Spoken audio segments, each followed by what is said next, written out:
तर तुमचं राजकीय करिअर बर्बाद. मनोज जरांगे पाटील यांची मुख्यमंत्र्यांना वॉर्निंग.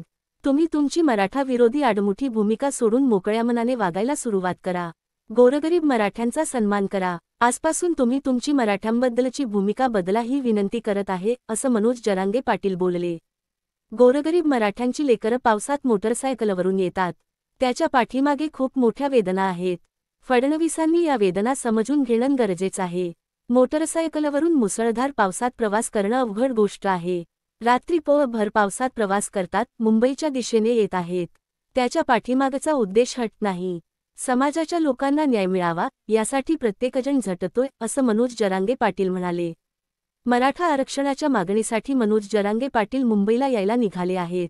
काल त्यांनी जुन्नरमध्ये मुक्काम केला. आझाद मैदानातील आंदोलकांच्या संख्येवरही मनोज जरांगे पाटील बोलले. फडणवीस साहेब कोणाला थांबवणार नाहीत.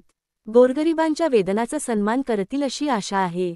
एक दिवसाची परवानगी दिली ही गोरगरीब मराठ्यांची चेष्टा आहे. अशी एक दिवसाची परवानगी देणं म्हणजे तुम्ही तुमच्या अंगावरच झटकून दुसऱ्याच्या अंगावर जाळ टाकणं आहे, असं मनोज जरांगे पाटील म्हणाले.